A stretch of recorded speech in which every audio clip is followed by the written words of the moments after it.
Parents మెచ్చిన university సంకల్ Chand Patel university Gujarat.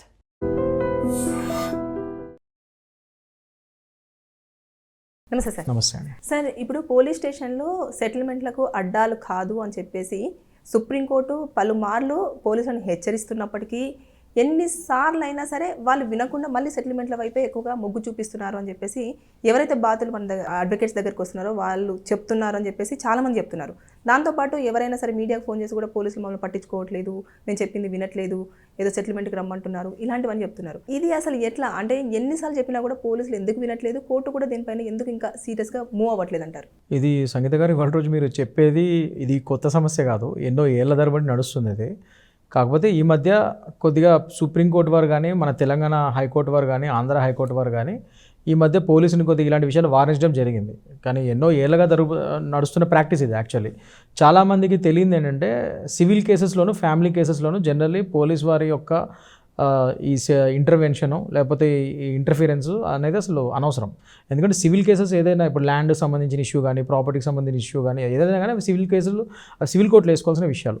కానీ కానీ బాధాకరమైన విషయం ఏంటంటే చాలామంది బాధితులు కానీ ఎవరైనా కానీ వాళ్ళని పోలీస్ స్టేషన్కి పిలిచి పోలీస్ వారు కొద్దిగా అవతల పార్టీ దగ్గర నుంచి డబ్బులు తీసుకుని లేదా what ever might be the reasons.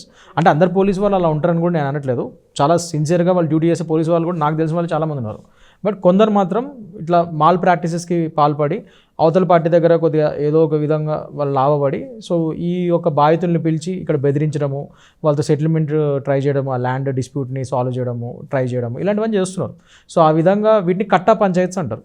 కట్టా పంచాయతీ అంటారు దీన్ని మన సుప్రీంకోర్టు లాంగ్వేజ్లో. సో ఇలాంటి కట్టా పంచాయతీస్ చాలా చేస్తున్నారు. అంటే మన భాషలో సెటిల్మెంట్ అడ్డాల కింద మారే ఈ పోలీస్ స్టేషన్ అనేది ఒక విధంగా నిజమే, అలా అవుతున్నాయి. అది చాలా బాధాకరమైన విషయం. ముఖ్యంగా ఫ్యామిలీ కేసెస్లో కూడా ఇప్పుడు 498 కేసెస్ అవి కూడా వేస్తే అది ఓకే, అది క్రిమినల్స్ పరంగా ఒక వైఫ్ వచ్చి ఒక భార్య వచ్చి భర్త మీద వేస్తే అది ఓకే. కానీ చాలా మటుకు ఆ కేసుని మీరు కేసు పరంగా తీసుకొని అది ఇన్వెస్టిగేషన్ చేయకుండా దాన్ని కూడా సెటిల్మెంట్ చేసి ఆ భర్తను బెదిరించి వాళ్ళ ఫ్యామిలీ మెంబర్స్ని బెదిరించి అక్కడ కూడా కొద్దిగా సెటిల్మెంట్ చేసి ఏమైనా లాభపడదాం అని చేసిన వైనాలు కూడా నేను చూశాను చాలా. అంటే మాలాంటి అడ్వకేట్ చాలామంది చూస్తూ ఉంటాం ఇవన్నీ. అప్పుడు ఆ బాధితులు మా దగ్గర రావడం, అప్పుడు మేము వెళ్ళి మాట్లాడతాము, అలా చట్టపరంగా ఇలా కాదు కదండి అని మాట్లాడి అది చేసి ఒకవేళ వాళ్ళు వినకపోతే మనకున్న రెమెడీస్ ఏంటంటే ఇమీడియట్గా వాళ్ళ పై ఆఫీసర్లకు మీరు కంప్లైంట్ ఇవ్వచ్చు. ఏదైతే పోలీస్ స్టేషన్ పలానా పోలీస్ స్టేషన్లో మీకు ఇబ్బంది అయితే మీరు ఇమీడియట్గా పైన ఆఫీసర్స్కి వెళ్ళి మీరు కంప్లైంట్ ఇవ్వచ్చు. అండ్ ముఖ్యంగా నేను ప్రాక్టికల్ సొల్యూషన్స్ ఎప్పుడు నేను బిలీవ్ చేస్తాను. సో ఎప్పుడైనా సరే మీరు పోలీస్ స్టేషన్కి ఎప్పుడైనా సరే పోలీస్ వాళ్ళు పిలిస్తే నేను ఎప్పుడు మా క్లయింట్స్కి కానీ ఎవరికైనా ఏం చెప్తానంటే మీరు ఒంటరిగా వెళ్ళకండి. మీ ఫ్రెండ్స్ని, మీ యొక్క ఫ్యామిలీ మెంబర్స్ని ఎవరుంటే వాళ్ళని ఎక్కువ మందిని తీసుకెళ్ళండి. నష్టం ఏముంది? There is nothing wrong in it. మిమ్మల్ని పిలిచారు పలానా ఇది మీద. ఫస్ట్ ఆఫ్ ఆల్ మీరు ఇంకోటి ఫోన్లో వాళ్ళొకరు ఫోన్ చేసి పిలిచినప్పుడు మీరు అడగచ్చు దేనికి పిలుస్తున్నారంటే ఏంటి, కంప్లైంట్ ఏమైనా వచ్చిందా, ఏంటి ఎఫ్ఐఆర్ ఏమైనా నమోదైందా అని మీరు అడగచ్చు. దాన్ని బట్టి వాళ్ళు చెప్పాలి. ఒకవేళ చెప్పలేదు అనుకోండి, సరే అండి పలానా టైంకి వస్తానని మీరు చెప్పండి. మీ ఫ్యామిలీ ఫ్రెండ్స్ని వీళ్ళని తీసుకుని వెళ్ళండి. వెళ్ళిన తర్వాత పోలీస్ స్టేషన్లో క్లియర్గా కూర్చొని అసలు ఎందుకు పిలిచారంటో క్లియర్గా కూర్చొని మాట్లాడండి, తెలుసుకోండి. అట్ ద సేమ్ టైం ఒకవేళ పోలీస్ వారు డిఫరెంట్గా బిహేవ్ చేస్తున్నారు, ఇల్లీగల్గా ఏమైనా చేస్తున్నానికి ట్రై చేస్తున్నారని మీకు అనుమానం వస్తే ఇమీడియట్గా మీరు ఫోన్ రికార్డింగ్ కూడా చేయొచ్చు. ఇవాళ రేపు ఇది క్లియర్గా సుప్రీంకోర్టు గైడ్లైన్స్ ఉన్నాయి. మీరు మీ యొక్క ఫోన్ కెమెరాని యూజ్ చేసి వీడియో రికార్డ్ చేయొచ్చు. ఒకవేళ పోలీస్ వారు చట్టవిరుద్ధంగా ఏమైనా చేస్తారు, సో మీ ఫ్యామిలీ మెంబర్స్ని తీసుకెళ్ళమంది కూడా అదే. ఒకవేళ మీ ఫోన్స్ని వాళ్ళు తీసి అలౌ చేయకపోయినా వాళ్ళు మీతో పాటు వచ్చిన వాళ్ళు రికార్డింగ్ చేయొచ్చు. ఎందుకంటే సీసీ కెమెరాస్ కూడా ఉంటాయి ఇవాళ రేపు. అది కూడా డెఫినెట్గా ఆ వీడియో ఫుటేజ్ని ఒకవేళ వాళ్ళు ఇల్లీగల్గా ఏమైనా చేస్తే రేపు రోజు మనం అడగచ్చు. సో ముఖ్యంగా మీరు ఎక్కువ మంది జనాలని, మీ ఫ్యామిలీ మెంబర్స్ని, మీ శ్రేయోభిలాషులను తీసుకొని పోలీస్ స్టేషన్కి వెళ్ళండి, ఒంటరిగా వెళ్ళొద్దు. దాని తర్వాత అక్కడ ఏదున్నా సామరస్యంగా మాట్లాడి రండి. ఒకవేళ వాళ్ళు బెదిరించడం అలాంటివి చేస్తే నేను చెప్పినట్టు వీడియో రికార్డింగ్స్ అవి పెట్టుకోండి. లేదంటే వెంటనే బయటికి రండి, వచ్చి మీ ఫ్రెండ్స్ని ఎవరైతే బయట ఉంటారో వాళ్ళని ఇన్ఫామ్ చేయండి. వాళ్ళు వేరే వాళ్ళకి, మీకు తెలిసిన వాళ్ళకి లేదా వాళ్ళ పై అధికారులకు వెళ్ళి మిమ్మల్ని ఒక లోపలిగా ఇల్లీగల్గా డిటైన్ చేశారు, మిమ్మల్ని బయటికి రానివ్వట్లేదు, అప్పుడు అందుకే మీ ఫ్రెండ్స్ని తీసుకెళ్ళమంటుంది. మీ ఫ్రెండ్స్ని అయితే వాళ్ళు చేయలేరు కదా, బయట మీ ఫ్రెండ్స్కి ఎవరైతే ఉన్నారో వాళ్ళకి మీరు ఇన్ఫామ్ చేయగలిగితే వాళ్ళు మీతో పాటు వస్తారు కాబట్టి వాళ్ళకి మీరు చెప్తారు ఇట్లా నన్ను ఇల్లీగల్గా పెడుతున్నారు వీళ్ళు, మీరు వెళ్ళి కంప్లైంట్ ఇవ్వండి అంటే వీళ్ళ పై ఆఫీసర్స్కి వెళ్ళి వీళ్ళ ఫ్రెండ్స్ కానీ వీళ్ళ ఫ్యామిలీ మెంబర్స్ కానీ వెళ్ళి ఇమీడియట్గా కంప్లైంట్ ఇవ్వచ్చు.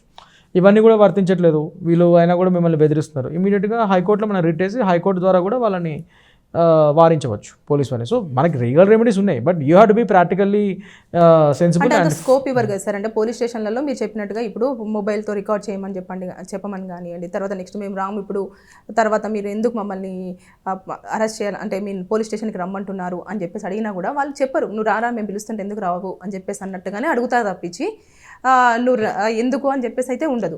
ఇలాంటప్పుడు వాళ్ళు ఎలాంటి స్టెప్స్ తీసుకోవాలి అంటే ఇలా పై అధికారులు అని అన్నప్పుడు పై అధికారులు కూడా పిలుస్తున్నారు కదా వెళ్ళండి అని చెప్పేసి అని చెప్తారు వాళ్ళు. ఇలాంటివి జరిగినప్పుడు అంత హైకోర్టు దాకా వచ్చే అంత సీన్ కూడా నేను అంటుంది ఫస్ట్ వాళ్ళు పై అధికారుల దగ్గర డైరెక్ట్గా వెళ్ళిపోమని చెప్పట్లేదు. వీళ్ళు ఫోన్ చేసి రమ్మన్నప్పుడు దేనికి ఏంటని అడగాలి. వాళ్ళు చెప్పినప్పుడు మీరు ఫ్రెండ్స్ అందుకే అంటారు కదా ఫ్రెండ్స్ని తీసుకుని వెళ్ళండి అని. అందుకే ఒంటరిగా వెళ్ళకండి, ఎక్కువ మంది తీసుకుని వెళ్ళండి అని చెప్పేది అందుకే నేను. లేకపోతే మీ లాయర్ ఉంటారు, మీ లాయర్ ఎవరైనా ఉంటే అతను కూడా తీసుకుని వెళ్ళండి, నష్టం లేదు కదా. You can accompany your lawyer. Me lawyer కూడా మీతో పాటు రావచ్చు, వెళ్ళండి. లేకపోతే మీ ఫ్రెండ్స్ అని వెళ్ళని తీసుకెళ్ళండి. మీ లాయర్ ఏదో వేరే పని మీద ఎక్కడో ఉంటాడు, బిజీగా ఉంటాడు, అలాంటి మీ ఫ్రెండ్స్ని ఫ్యామిలీ మెంబర్స్ని తీసుకెళ్ళమని చెప్తున్నాను నేను. ఒంటరిగా వెళ్ళదని చెప్తున్నాను నేను. కానీ వెళ్ళండి, పోలీసు వాళ్ళు పిలిచినప్పుడు ఎందుకు పిలిచారని అడగండి, ఎందుకో కనుక్కోండి. వాళ్ళు చెప్పలేదు అనుకోండి, సరే సార్ పలానా టైంకి వస్తాను నేను ఇప్పుడు ఆఫీస్లో ఉన్నాను, ఏదో మీ యొక్క బాధలు మీ సాధక బాధకాలు ఉంటాయి కదా, సో మీకు ఏం టైం కుదిరితే అదే చెప్పండి క్లియర్గా. కానీ ఆ టైంకి వెళ్ళండి ఖచ్చితంగా, వాళ్ళు చెప్పిన టైంకి వెళ్ళి కలవండి. మీ ఎక్కువ మంది ఫ్యామిలీ మెంబర్స్ తీసుకుని వెళ్ళండి, మాట్లాడండి. మీకు ఏమైనా అన్యాయం చేస్తున్నారు అది అనిపిస్తే ఇమీడియట్గా మీరు మీ ఫ్యామిలీ మెంబర్స్ పై ఆఫీసర్స్ కంప్లైంట్ ఇప్పియండి అని చెప్తున్నాను నేను. వాట్ ఎవర్ ఇట్ ఈస్, ఇల్లీగల్గా డిటెన్షన్ చేసేయడం ఇవాళ రేపు అంత ఈజీ కాదు. ఎందుకంటే ఇవాళ రేపు మన టెక్నాలజీ పెరిగింది. నేను చెప్పినట్టు సీసీ కెమెరాస్ కంపల్సరీ అయినాయి పోలీస్ స్టేషన్స్లో. వాళ్ళు ఇష్టమైనట్టు చేయడానికి లేదు. ఎక్కువ ఏమైనా అటు ఇటు చేస్తే మనము కోర్టు ద్వారా సీసీ కెమెరా ఫుటేజ్ని ఖచ్చితంగా పిలిపించుకోవచ్చు, తీపించుకోవచ్చు, మనం అన్ని వెసులుబాట్లు ఉన్నాయి. సో మీరు ఫస్ట్ ఆఫ్ ఆల్ భయపడతాం మానేయండి.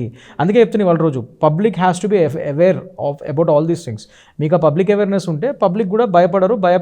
భయపడద్దంటే అలాగని పోలీస్ వాళ్ళకి ఇష్టం వచ్చి వీళ్ళు మాట్లాడమని కాదు, చట్టాన్ని మీరు గౌరవించాలి. నిజంగా మీ మీద ఏమైనా కేసు కానీ కంప్లైంట్ కానీ అయితే పోలీస్ వారిని క్లియర్గా అడిగి తెలుసుకోండి, వెళ్ళండి, కోఆపరేట్ చేయండి ఇన్వెస్టిగేషన్కి వాళ్ళకి. కానీ వాళ్ళు ఇల్లీగల్గా ఏమైనా చేస్తున్నారని డౌట్ ఉంటే మాత్రం మీరు ఇట్లా ఇవన్నీ చేయండి అని చెప్తున్నాను నేను. So at the end of the day మీరు పోలీస్ స్టేషన్కి ఒంటరిగా మాత్రం వెళ్ళకండి, మీ లాయర్నన్నా లేకపోతే మీ ఫ్రెండ్స్ శ్రేయోభిలాషుల్ని తీసుకొని వెళ్ళండి అని నేను చెప్తాను. ఇప్పుడు సెటిల్మెంట్స్ పోలీస్ వారు ఎంతవరకు మాట్లాడవచ్చు అంటారు? ఈ సెటిల్మెంట్ విషయంలో కోర్టులు ఎన్నిసార్లు హెచ్చరిస్తున్నా సరే వాళ్ళు అదే రిపీటెడ్గా చేస్తున్నారు కాబట్టి ఎలాంటి విషయాలలో వాళ్ళు సెటిల్మెంట్కి వెళ్ళొచ్చు? ఫస్ట్ ఆఫ్ ఆల్ పోలీస్ వారికి నేను చెప్పినట్టు సివిల్ కేసెస్లోనూ ఫ్యామిలీ కేసెస్లోనూ ఇట్లా ఇన్వాల్వ్ అయ్యే ఒక అధికారం లేదు. ఓన్లీ క్రిమినల్ ఎలిమెంట్ 420 అదే ఈ ఫ్రాడ్, చీటింగ్ ఇలాంటివన్నీ ఉంటే, మర్డరు, కొట్లాటలు, దెబ్బలు తగలటము, క్రిమినల్ ట్రెస్పాస్, ఎవరో మీ ఇంటికి వచ్చి చొరబడి మిమ్మల్ని బలవంతంగా కొడతాము, చేయటము, మీ ఇంట్లో చొరబడతాము బలవంతంగా, ఇలాంటివన్నీ క్రిమినల్ ఎలిమెంట్ ఉంటే మాత్రమే వాళ్ళు పోలీస్ స్టేషన్కి పిలిచి మాట్లాడతాము, ఇన్వెస్టిగేషన్ చేయడం లాంటి హక్కులు ఉంటాయి. సివిల్ కేసెస్లో ఫ్యామిలీ కేసెస్లో మళ్ళీ 498 దట్స్ డొమెస్టిక్ వైలెన్స్ కేసు, అది వేరే, అది మళ్ళీ క్రిమినల్ కింద వస్తుంది. ఫ్యామిలీ కేసెస్ అంటే డివోర్స్ విషయాలు, లేకపోతే మొగుడు పిల్లల చిన్న గొడవలు, ఇలాంటి వాటికి అన్నిటికీ, లేకపోతే మామూలు ఆస్తి తగాదాలు, ఇవన్నిట్లోనూ పోలీసు వారు ఎట్టి పరిస్థితుల్లోనూ పోలీస్ స్టేషన్ పిలిచి సెటిల్మెంట్ అడ్డాలాగా చేయడానికి లేదు. ఇవన్నీ సుప్రీంకోర్టు గైడ్లైన్స్ క్లియర్గా ఉన్నాయి. And latest Telangana and Andhra Pradesh high court cases కూడా ఉన్నాయి.